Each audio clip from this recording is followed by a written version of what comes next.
E aí, tudo bem, gente? Vocês estão lembrados de mim, né? Pois é. Meu nome é Ruth, psicanalista e cristã, né? E eu resolvi conversar um pouquinho hoje com vocês, mais como cristã, mas vou dar uns toquezinhos na minha área, tá? Então é assim, por que eu tô fazendo esse vídeo hoje? Porque esse final de semana nevou em vários lugares do Brasil, né? Muita gente correu para ver a neve e foi assunto nas redes sociais. Muita gente querendo correr para ver a neve, né? Porque para nós, aqui no Brasil, que não estamos muito acostumados com a neve, é um evento bonito, é um evento muito esperado até, né? Quanta gente não sai do Brasil para ver a neve, né? E neve no Brasil, nossa, virou festa, né? Virou o assunto do momento. Nós estamos no inverno, tá um friozinho, né, gente? E aí, neve, nossa, foi aquele assunto. Mas esse assunto me despertou um outro assunto muito chato. Porque apesar de neve ser um evento considerado feliz para nós, agradável, bonito, esperado, diferente, né, principalmente, para muitos não são. E é sobre isso que eu queria conversar com vocês, né? Principalmente me dirigindo à área cristã. Eu fiquei pensando durante esse final de semana, né, sobre o evento Neve, acompanhando aqui nas redes sociais, todo disse-me-disse, toda a festa, todas as fotos, todos os vídeos. Lógico que eu acho isso muito legal, né? Mas eu queria contar um negócio para vocês que muitos não sabem. Eu passei muitos anos trabalhando em ressocialização de morador de rua. Né? O que é a ressocialização? Não é só levar uma coberta, levar uma comida, né? Levar uma roupinha limpa, um cobertor. Porque vamos combinar, isso é muito pouco, né, gente? Nossa. Mas faz bem para nossa alma. Presta atenção nisso, faz bem para nossa alma. A nossa alma se sente satisfeita, né? Até recompensada por levar uma comidinha, levar um cobertor, nas épocas frias, né? Presta atenção, isso faz bem para nossa alma. Tá bom. Mas assim, no meu caminhar com eles, né, nessa ressocialização, que não é só isso, tá? Começa assim, para que a gente estabeleça uma confiança entre os moradores de rua. A gente vai uma vez, vai duas, vai três, e com isso vai puxando assunto. Eles são pessoas muito fechadas, eles têm algumas características bem deles, tá? Eles costumam enganar nome, tá? De repente você conhece alguém na rua que se chama Paulo, e quando você volta a conversar com ele, ainda é Paulo, na terceira, na quarta. Quando ele se sente realmente confiante, você descobre que ele nunca foi Paulo, era Roberto, né? E a história que ele começou a contar no início já começa a mudar e ele começa a se abrir. E como está realmente a história, isso é muito complicado. E a gente faz esse trabalho por quê? Para depois que a gente estabelece essa confiança, essa história real, a gente começa a tentar fazer com que esse indivíduo tente buscar essa vida do Roberto e não do Paulo, né? Então a gente começa a propor que ele aceite ir para um local para ser tratado, né, para drogas, alcoolismo, um monte de coisa que a rua oferece, tá? E nessas casas de ressocialização, como eu chamo, tem todo um trabalho psicológico, emocional, um trabalho de documentação, porque a maioria não tem documentação, então a gente tira. Tenta ver capacitação para alguma coisa que se possa. Ele começa a se sentir um ser de novo sustentável, autossustentável, né? Essa é a ressocialização, até que a gente consiga devolver aquele indivíduo Roberto para a sociedade. Isso faz bem não só para esse indivíduo, como para quem trabalha assim, porque faz muito bem para a alma. Se dá um cobertor ou um pratinho de comida, a gente já conforta a nossa alma. Imagina ver um Paulo se recuperar ao ponto de voltar a ser aquele Roberto antes daquele indivíduo de rua. Vocês estão acompanhando a linha de raciocínio? Isso é assim, é como se a gente estivesse vendo um ser humano nascer, né?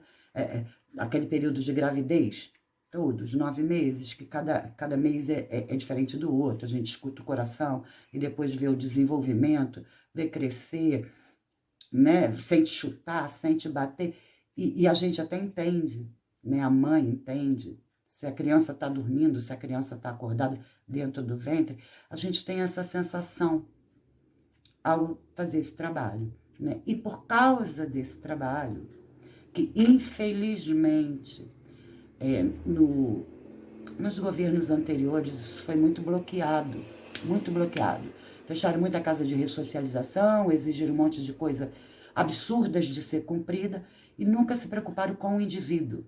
Nós vemos que aumentou muito o número de cracolândias pelo Brasil, o número de moradores de rua, depois desse governo anterior, mas eu não quero falar de política. Eu estou contando que foi muito dificultoso nós mantermos esse trabalho, praticamente impossível, tá? E hoje em dia o que a gente tem é muito pouco, não dá conta. Por isso esse boom de moradores e de Cracolândia, etc. Nós estamos começando a reviver esse aumento agora com a história de pandemia, com muita gente desempregada, não tendo como pagar aluguel, e está aumentando. E nevou. E tá um frio danado, tá?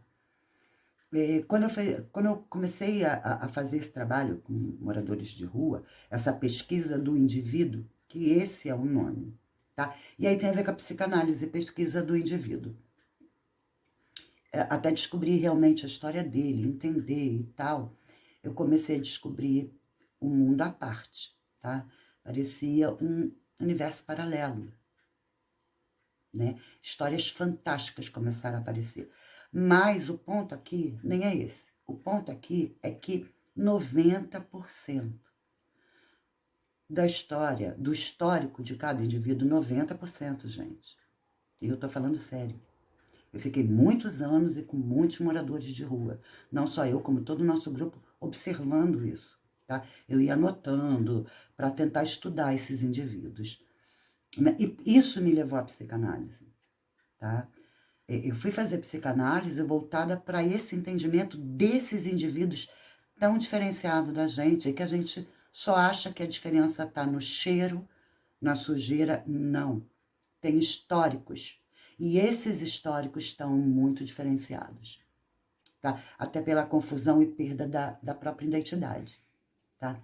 Mas o que eu observei, tá? Que 90% tem um histórico inicial, ou seja, do que fez, né?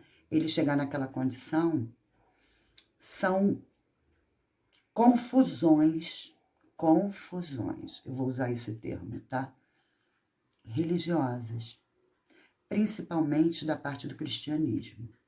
Por que eu falo principalmente? Porque são confusões por doutrinas, por dogmas colocados e impostos, tá? Por todas as religiões. Mas quando eu falo a cristã, é porque tem uma outra religião que até dá nome dentro da religião, povo de rua. Então, é visto normal, né? Faz parte, ou estão com o povo de rua, ou tem uma reencarnação, enfim, eu não quero entrar nesse detalhe. Mas o que eu estou afirmando aqui é que tudo, tá? Começa de um choque, às vezes nem do indivíduo, mas do meio do indivíduo, sobre essa religiosidade, tá? No mundo cristão, muitos tá? Não se sentiram dignos de pertencer à religião pela cobrança, pela imputação do pecado, pela imputação do erro, pela imputação de exigências de dogmas e dogmas e dogmas e dogmas, tá? E é nesse ponto que eu quero conversar, voltada para o cristianismo, tá? Quando eu falo que esse histórico é de 90%, eu vejo, e eu queria que vocês vissem, em cada um de vocês, que essa é a responsabilidade nossa que se diz cristão. Nós imputamos cobranças, nós imputamos pecados, nós imputamos dogmas, não só a nós mesmos, como o nosso redor. Dentro dos nossos núcleos religiosos, existe muito mais exigência comportamental, dogmática, do que doutrina para a alma. Para a alma, tá? Então, assim, nós cristãos temos por obrigação, porque senão a gente não é cristão, tá? De entender o que Cristo veio fazer. Aquela imagem que nós temos aqui no Rio de Janeiro, lá em cima, do Corcovado. Cristo Redentor. Redentor de alma, libertador da alma. Gente, então quer dizer que nós cristãos que temos obrigação de entender a missão de Cristo na Terra, que foi libertar almas cativas. A gente impõe cativeiro às almas e acha que está tudo bem, é para o bem dele, é para ele ser salvo. Que salvação nós estamos entregando? Tá? Não foi essa que Cristo nos colocou. Não foi, tá? Não foi. A de imputar o que nós entendemos. O que nós entendemos, gente, é pra gente. E ninguém tem certeza de que entendeu certo ou errado. Tá? O entendimento, o discernimento dado pelo Espírito Santo é individual, tá? Só que, às vezes, muitas das vezes, infelizmente, tá? O que nós fazemos é cobrar do outro, é botar julgo no outro, botar julgo no outro, botar julgo no outro, tá? E não sabe o que está fazendo com essa alma. Então, vamos entender, tá? Quando eu falo que eu sou psicanalista e que eu fui estudar psicanálise, até para entender esses super, hiper traumatizados a ponto de se desligar, romper com isso, de uma forma tão agressiva que rompe com a própria identidade. E é por isso que é muito normal a gente descobrir depois de um certo tempo que o cidadão até trocou de nome, até inventou uma história mais suportável. Tá? Por quê? Porque foi agredido na alma. É como se ele tivesse sido sofrido uma tentativa de assassinato da alma. Desculpa, eu estou sendo pesada, mas eu tenho que trazer a verdade para vocês, ditos cristãos, tá? E por que a psicanálise? Tá? Eu brinco no meu meio, é uma brincadeira, tá? Para não dizer, ela afirmou, eu brinco, tá? Para quem conhece o conceito freudiano, a história de Freud, como ele começou na psicanálise, tá? O que ele foi desenvolvendo, o que ele foi entendendo, eu brinco que Freud usurpou Jesus, né? Jesus é aquele ser humano que andou entre nós, que depois de ressurreto, nós o entendemos como Cristo, né? Eu faço essa brincadeira, falei, gente, Freud descobriu e ensinou e dirigiu para tudo que Jesus ensinou para gente, que existe uma alma, tá? No meio acadêmico, no meio científico, o primeiro a trazer à luz essa verdade, insistir nisso e ser até descredibilizado por isso, foi Freud, tá? Ele entregou ao universo acadêmico e científico a descoberta da alma humana, tá? Ele entregou ao mundo acadêmico, tá?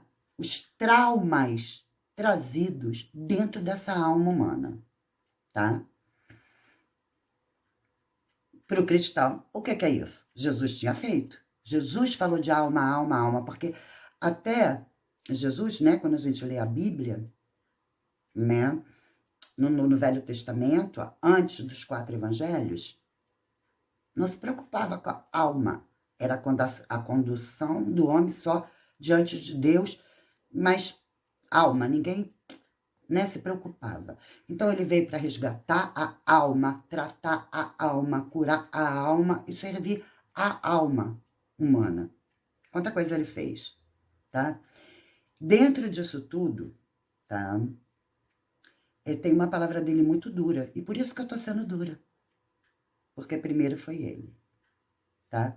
Eu vou ler para vocês as palavras dele em Mateus 25, 41 a 45. Então dirá também aos que estiverem à sua esquerda: apartai-vos de mim, malditos, para o fogo eterno, preparado para o diabo e seus anjos. Porque eu tive fome e não me deste de comer, tive sede e não me deste de beber. Sendo estrangeiro, não me recolheste. Estando nu, não me vestiste. E enfermo e na prisão, não me visitaste. Então, eles também lhes responderão, dizendo: Senhor, quando que te vimos com fome, ou com sede, ou estrangeiro, ou nu, ou enfermo, ou na prisão, e não te servimos? Então lhes responderá, dizendo: em verdade vos digo, que quando a um destes pequeninos não o fizeste, não o fizeste a mim. O que Jesus quer dizer com isso? Que ele está presente nessas situações, ele mesmo, né? Ele mesmo, ali dentro, naquela alma. É ele que está ali naquela alma, gritando: olha, eu ensinei o socorro. Olha, socorre, tá? E aí a gente volta para a neve. E o que eu fiquei pensando? Tá? A gente escuta isso de vez em quando, assim, muito corriqueiramente, mas sem profundidade. Quantas igrejas poderiam estar com as portas abertas para recolher, pelo menos em determinadas situações, essas pessoas? Abram as portas das igrejas para o frio, para a fome, para a doença que está nas calçadas, para a prisão dessa alma jogada ali, porque é uma alma cativa. E se eu for para outra religiosidade, a alma cativa do tal do povo de rua. Será que é tão difícil um cristão entender? Jesus falou: ide por todo mundo e pregai o evangelho, tá? Em nome do Pai, do Filho e do Espírito Santo. Peraí, a gente tem que ir por todo mundo, mas não pode ir para a calçada. Não pode abrir porta de igreja para eles. Quem é estrangeiro? Que tipo de estrangeiro? Aquele que vem lá do outro país? Ou aquele que você lida como um estrangeiro que não pertence a teu mundo? O mundo calçada não pertence ao nosso mundo. Esse é estrangeiro, que não pertence. Não pertence. Tá? O estrangeiro que não toma banho todo dia, que fede. É sujo. Esse é um estrangeiro. Tá? E aí, o que é pior, gente? O mundo fala e o mundo dito cristão repete. Eles não querem se ajudar. Levanta a mão aí. Quem perdeu mais de um dia, ou no mínimo um mês, voltando a só um, para tentar descobrir a verdadeira história daquele ser.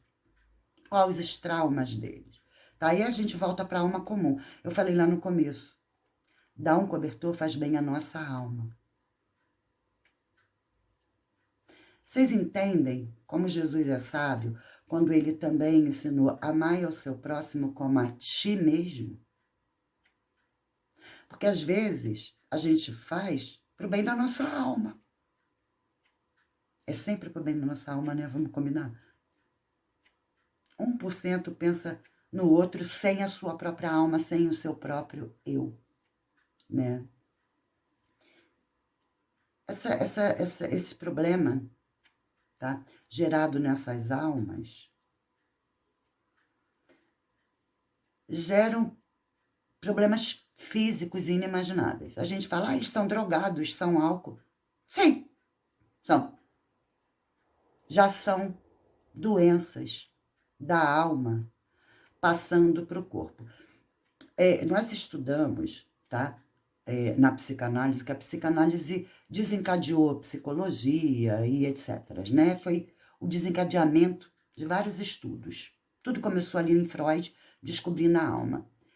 Nesse descobrir, tá, houve um entendimento de doenças psicossomáticas, ou seja, o corpo somatiza as doenças da alma e transfere para o corpo e começa a mostrar. Então, muitas das doenças, não só mentais, mas como físicas, são produzidas a partir da alma, da somatização da doença da alma. Então, eu queria trazer essa responsabilidade para nosso mundo cristão. Será que você, como cristão, os pastores estão ensinando? Os pastores estão ensinando a cuidar de uma alma ou estão preocupados em ganhar membros sem olhar para essa alma? Você, como um cristão, está preocupado com a sua alma sendo parte do todo, do como a ti mesmo, fazendo a verdadeira ligação do próximo como a ti? Será? Tá bom.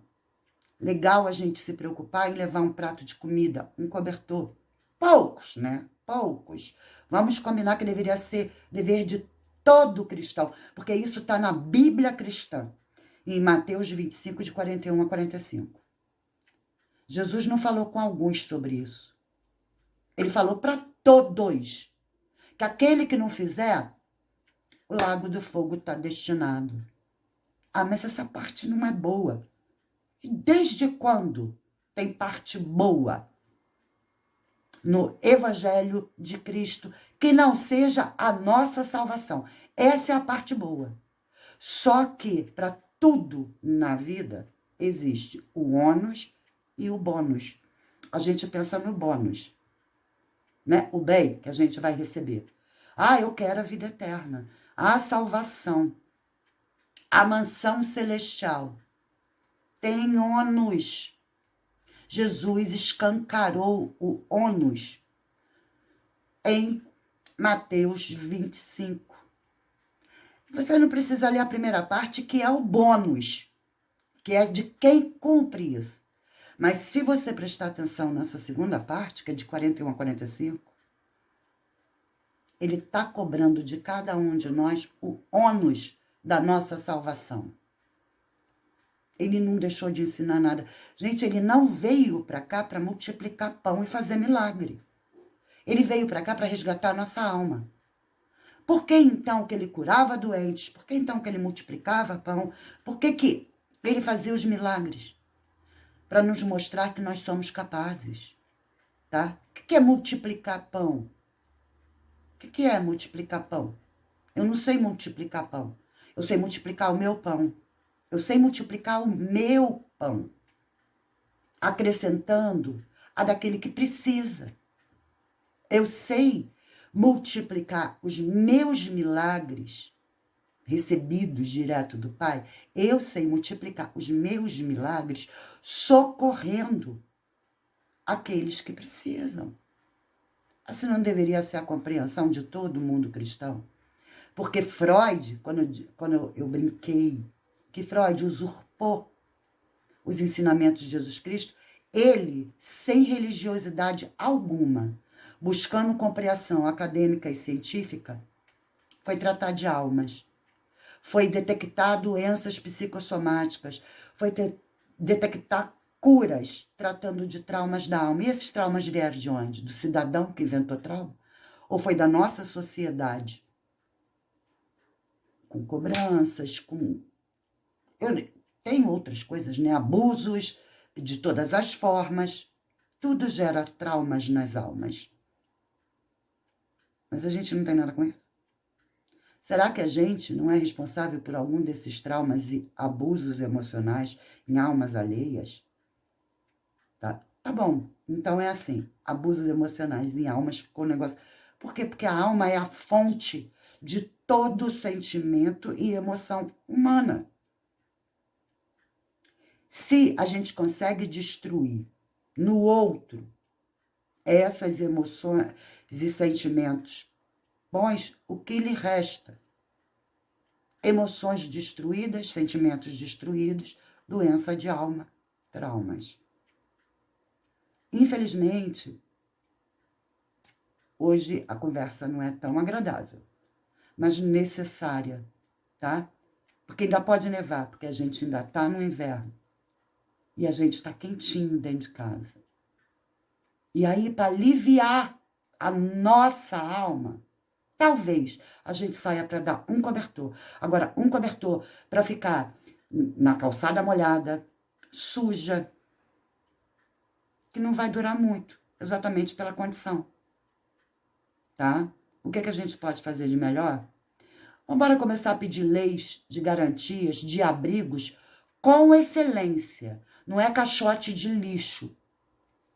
Não é. É porque isso que oferecem. Os governos oferecem caixotes de lixo e chamam de albergues.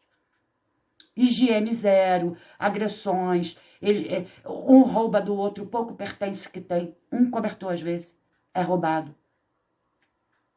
Então, eles preferem as ruas. Eles se sentem mais seguros ali, porque pode correr, se alguma coisa acontecer, do que dentro desse tipo de caixote chamado albergue. Então, a gente pode lutar por leis. Nós, por dever, eu acredito que deveríamos cobrar das nossas igrejas e dos nossos pastores, tá? Abrir a porta, pelo menos, nesses dias de exceção, que a gente fica tão feliz em saber que a gente tem neve. Eles